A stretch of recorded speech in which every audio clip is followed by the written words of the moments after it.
Sir, driver मानसिक तनाव में था, कुछ लेन देन की उसकी वो चल रही थी बात किसी से, लेकिन उसने बात कर ली थी कि उसको 14-15 तारीख तक वो सेटल कर देगा। मानसिक तनाव में ड्राइवर था, ये कन्फर्म।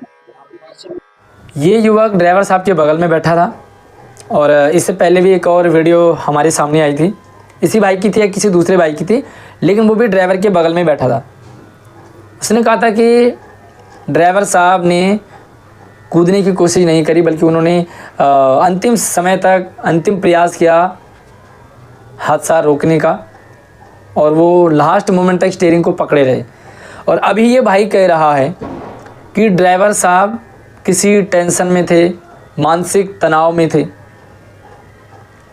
मतलब जाने वाला चला जाता है, उसके बाद ऐसी सारी बातें आती है, दुख देती है, हैरान कर देने वाली होती है।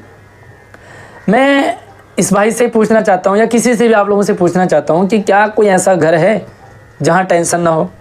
क्या कोई ऐसा इंसान प्राणी है जिसको टेंशन ना हो? अब टेंशन है, इसके कारण हादसा हुआ है, इसको जोड़ना टोटली शर्मनाक है। मतलब हद हो गई है।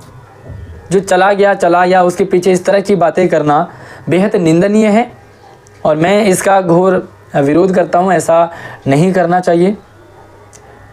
ड्राइवर साहब कोई कल के और 1 महीने साल के ड्राइवर नहीं थे, ये लंबे समय से पहाड़ों में गाड़ी चला रहे थे।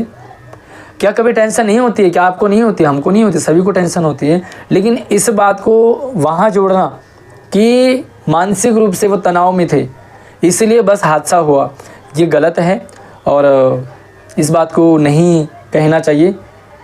ड्राइवर साहब के घर में शादी थी और उसी शादी को लेकर के भाई लेन देन होती रहती है, किसी को देना है, किसी से लेना है, लेकिन इसका ये मतलब नहीं है कि मानसिक तनाव में थे, टेंशन में थे, जिसके कारण बस हादसा ये इतना बड़ा हुआ। साथियों, बस यही कहना चाहूँगा कि जो इस एक्सीडेंट में दिवंगत आत्माएं हैं उनको शांति मिले और हमें हर संभव उनकी शांति के लिए प्रार्थना करनी चाहिए। इस तरह से एक के बाद एक नए दोषारोपण करना, इसके कारण एक्सीडेंट हुआ, उसके कारण एक्सीडेंट हुआ। हाँ, जो जिंदा है, मतलब जिनके कारण एक्सीडेंट हुआ, सरकार इसके लिए दोषी है, परिवहन विभाग इसके लिए दोषी है, शासन प्रशासन इसके लिए दोषी है। इनको बर्दाश्त नहीं किया जाना चाहिए और इन पर बात आनी चाहिए कि वे परिवहन विभाग ने क्यों ऐसी बस को रोड पे उतारने के लिए मजबूर किया था। कमानी पट्टे बस के टूटे हुए थे, ऐसी हालत में भी बस चल रही थी, वो भी पहाड़ों में। इस बात पे कोई एक्शन नहीं ले रहा, कोई आवाज़ नहीं उठा रहे, कोई बातें नहीं कर रहे, लेकिन बातें हो रही कि ड्राइवर साहब मानसिक तनाव में थे। कोई कह रहे ड्राइवर साहब जो है वो नशे में थे। अरे यार, नशे में आप लोग हो, मानसिक दिवाला हो गए हैं लोग।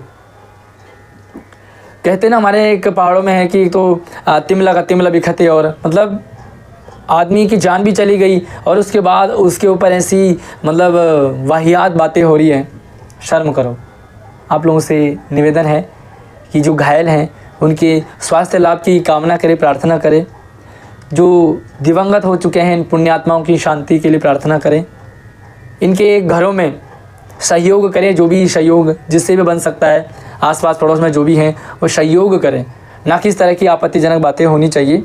और सुनने में आ रहा है कि जो अभी घायल अवस्था में अस्पतालों में हैं उनसे भी सही सलूक नहीं किया जा रहा। ये निंदनीय है, इसके खिलाफ आवाज़ उठाइए। अगर आपको बोलना है तो इसके खिलाफ बोलिए, ऐसे नहीं कि आप वाहियात कुछ भी बोल दे रहे हैं। मुझे बुरा लगा, मैंने आप लोगों तक शेयर किया, लेकिन परिवहन विभाग वालों पर एक्शन होना चाहिए। सरकार को खुद पर एक्शन लेना चाहिए। जिन लोगों ने ऐसी बस को क्लीन चिट दी है, पुलिस वाले चेक पोस्ट पे खाली बैठे हुए इस तरह रोक नहीं रहे, सरकार ने बसों की व्यवस्था नहीं करी जिसलिए ओवरलोडिंग हो रही है, इस पर कोई बात नहीं हो रही है। सरकार एक्शन क्यों नहीं ले रही है कि परिवहन विभाग की और बसें लगाओ। और अगर प्राइवेट बसें नहीं लग पा रही तो सरकार अपनी बसें क्यों नहीं लगा रही है? भैया, चुनाव तो लड़ रही है ना सरकार। जब चुनाव लड़ रही है, वोट भी दे रहे जनता, फिर क्या स्थानीय विधायकों की कोई जिम्मेदारी नहीं बनती है क्या वर्तमान बीजेपी सरकार इसके लिए जिम्मेदार नहीं है? क्या परिवहन विभाग इसके लिए जिम्मेदार नहीं है? लेकिन